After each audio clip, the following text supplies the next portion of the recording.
Hello children, myself Nelson sir. I am your English teacher. Dear children, I have already started the lesson The Heavenly Parasol. In this class, I'll continue the same lesson. Before that, let us observe the new words. First one, plaintive, means sounding sad and mournful. Second word, sacrifice, an act of killing an animal or a person.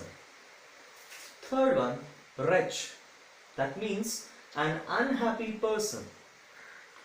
Fourth word, glance. Glance means take a hurried look. Number 5, presume. Presume means guess. Sixth word, wander. That means travel aimlessly. The seventh word, significance. Significance means the quality of being worthy of attention or important. Eighth word, bewilder, means confuse. The ninth word is here, that is vanish. Vanish means disappear. The 10th word, reclaim. Reclaim means recover or take back. 11th word, astonishment. Astonishment means great surprise. The last word, 12th one, beckoned. Beckoned means summoned or called.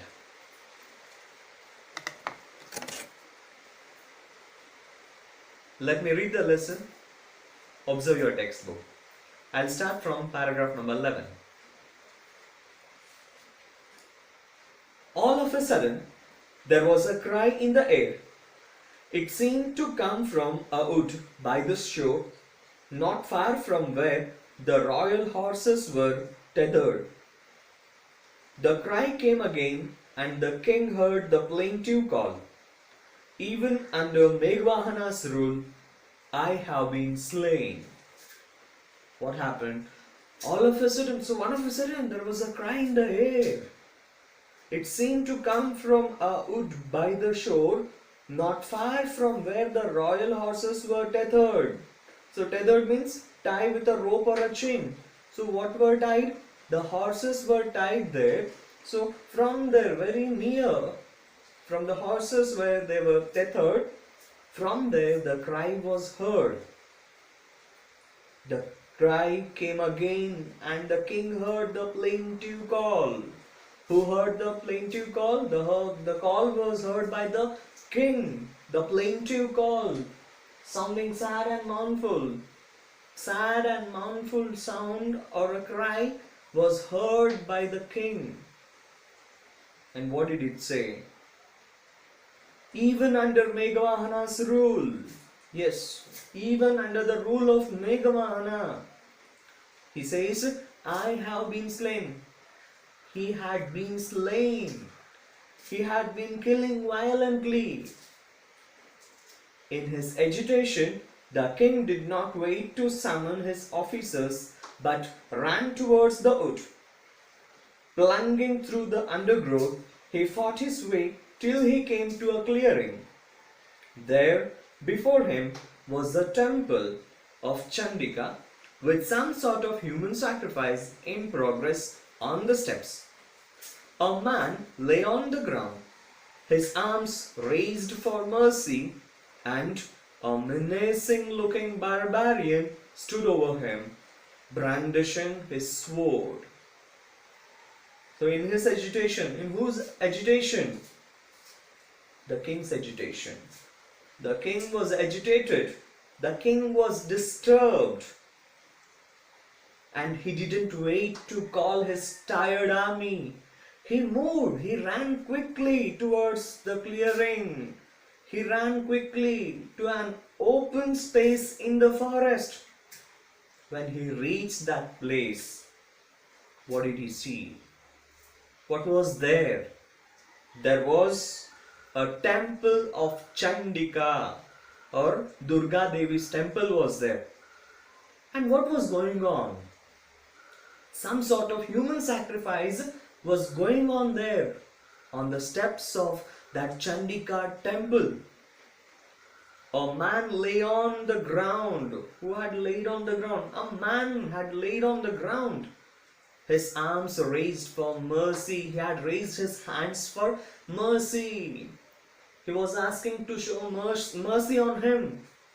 And a menacing looking barbarian, a cruel human being, or a cruel person was standing there. He was looking so threatening. He was showing sword on him like this. He was displaying his sword on him. Means he was ready to kill him. He was ready to sacrifice him. "Stop!" cried the king, shocked at the sight. "You wretch! You dare threaten another's life in my reign." The barbarian dropped his sword in terror and fell on his knees before the king. "O noble one, have mercy. I am the leader of a troop of barbarians that live in this wood. My little son has fallen prey to some disease and is on his deathbed. If I kill this man, the gods will be pleased and save my son's life.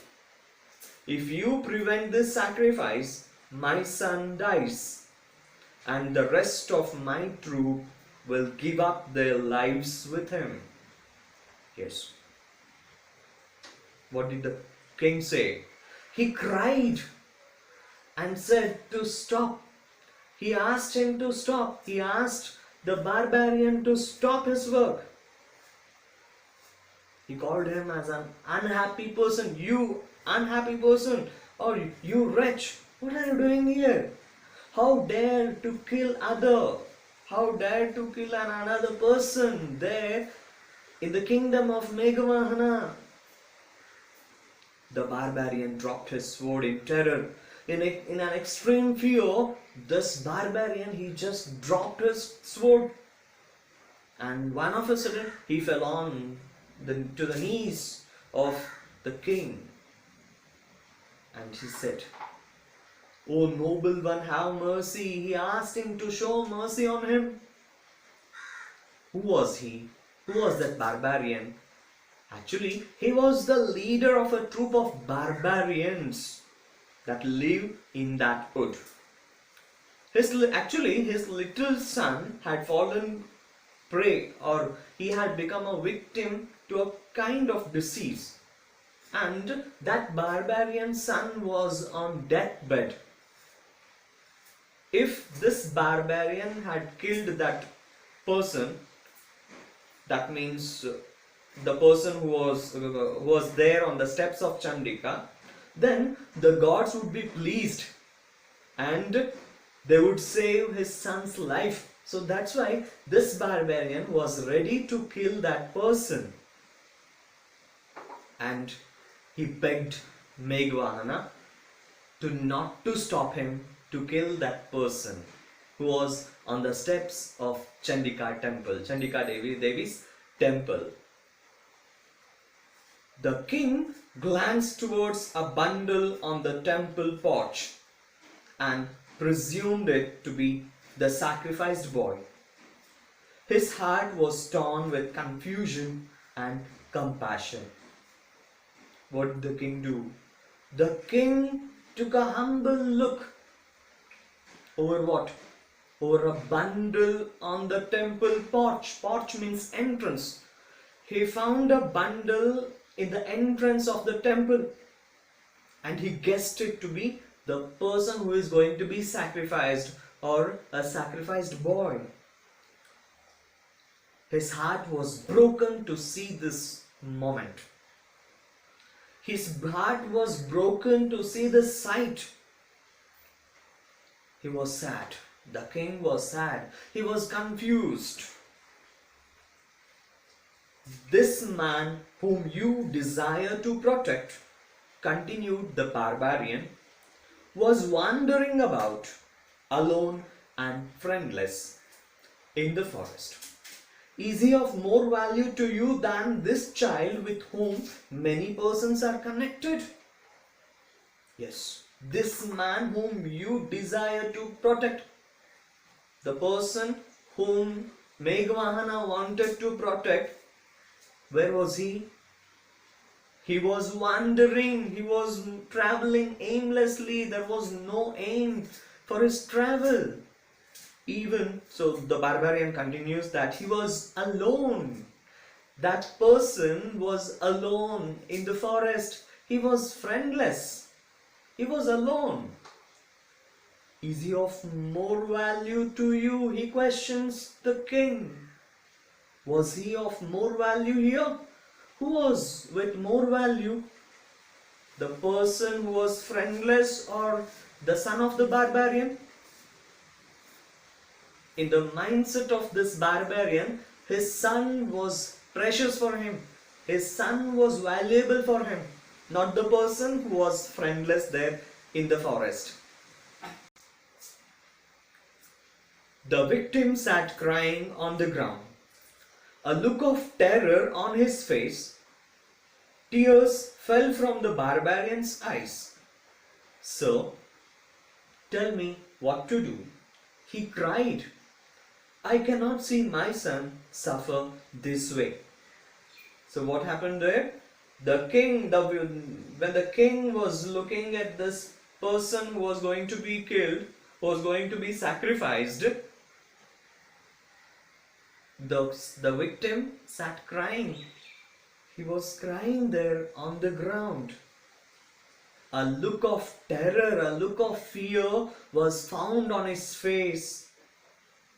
He was crying. Tears fell from the barbarian's eye. On the other end, even the barbarian was also crying. Why was he crying? Because he was nothing was there in his mind. He was not knowing what to do. So that's why he asked what to do. He cried. Yes, he could not see his son suffer that way. He wanted to save his son. The king spoke firmly. "Do not be distressed. I will save your son as well as this victim. I offer my body in sacrifice to Chandika. Kill me, O barbarian. May these two persons live." The king was very firm in his words. He spoke very firmly. He asked him not to be worried. He asked him not to upset. He would save his son as well as this victim. That victim who was there, the king, he wanted to save that victim and the son of the barbarian too. He was ready to offer his own body. He says, "I offer my body." He wanted to offer his body in sacrifice to whom? To Chandika. "Kill me, O barbarian." He asked him to kill.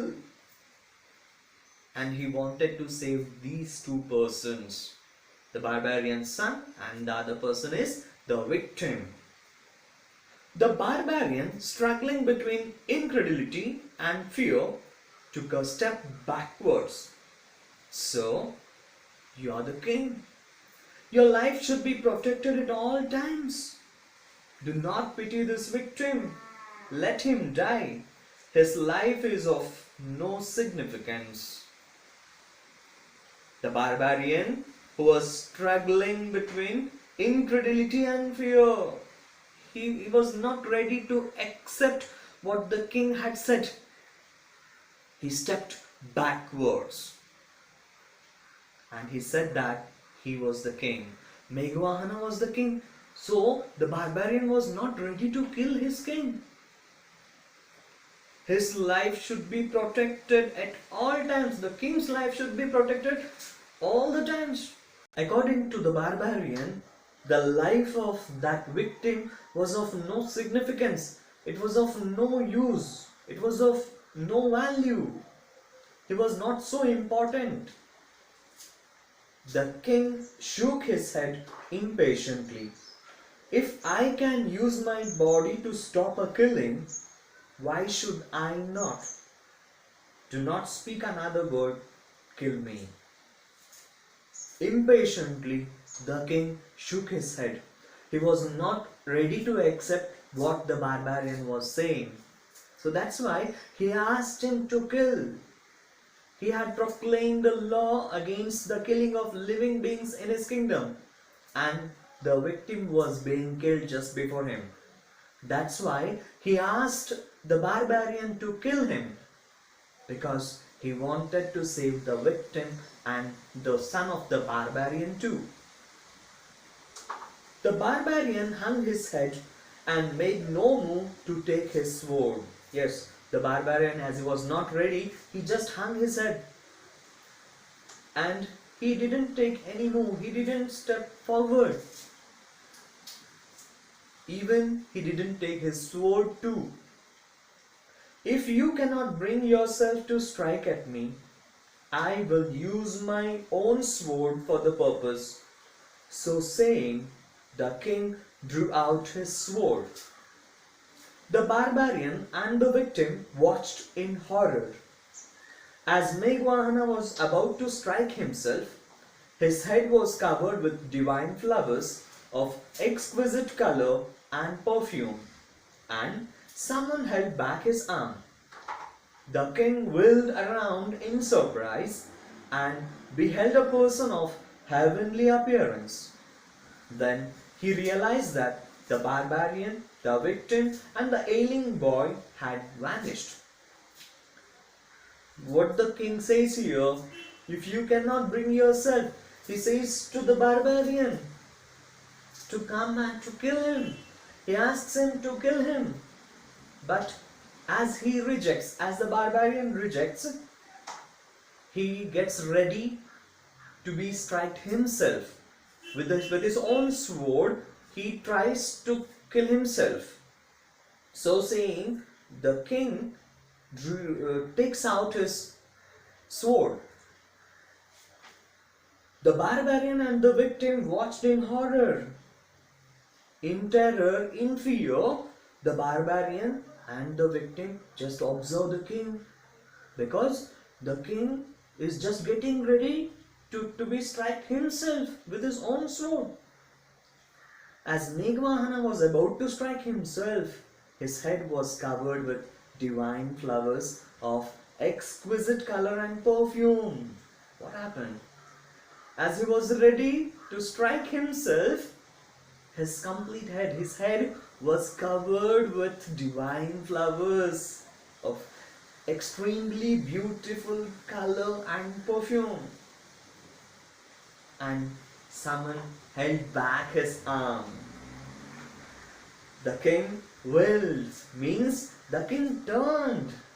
As his arm was held by someone, he just turned and saw in surprise and beheld a person of heavenly appearance. He observed a person with a heavenly appearance. Who was there? There was a person with heavenly appearance. Then he realized that the barbarian, the victim, and the ailing boy had vanished. On that moment, there was nobody. There was no victim. Even the barbarian and his son too were not there. A divine being addressed the bewildered king. I am Varuna, the lord of the seas. I have come to reclaim my parasol that was carried away from my town by the powerful Bahuma, the father of your father-in-law. It has powers to quell calamities in my land. I created this illusion to test your nobility of mind. You are truly compassionate and noble. The divine being, the divine person whom he had observed, whom the king had observed, he just addressed the king. On that moment, the king was totally confused. What he said? He said that, He was Varuna, the lord of the seas. He was none other than, he was Lord Varuna, the lord of the seas. He had come to take back his parasol that was carried away from his town by the powerful Bhauma. Who was that Bhauma? He was the father of his father-in-law, means the father of Meghvahana's father-in-law. That means Amrita Prabha's grandfather Bhauma had taken that parasol. What was the speciality of that? It had powers to stop the disasters. Calamities means disasters in his land. Who created this illusion, dear children? This illusion was created by the Lord Varuna. For what? To test the nobility of mind of Meghvahana. And he said that he was truly compassionate. Meghvahana was truly compassionate and he was really noble one. Meghvahana bowed before the divine being and returned the parasol reverently to him. Then he asked hesitantly, "O Lord, encouraged by your praise, I wish to ask a boon.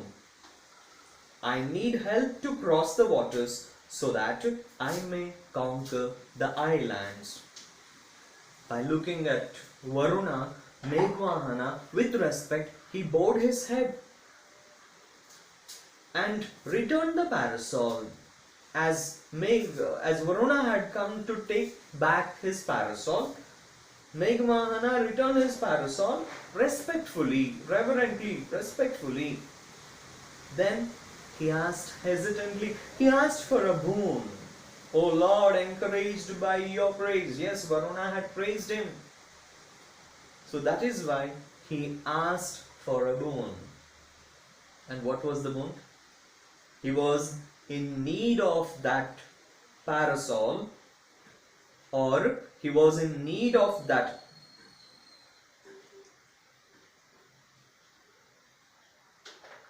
he asked for a help. And what was the help? He needed a help to cross the waters. For what? To conquer the islands of Lanka.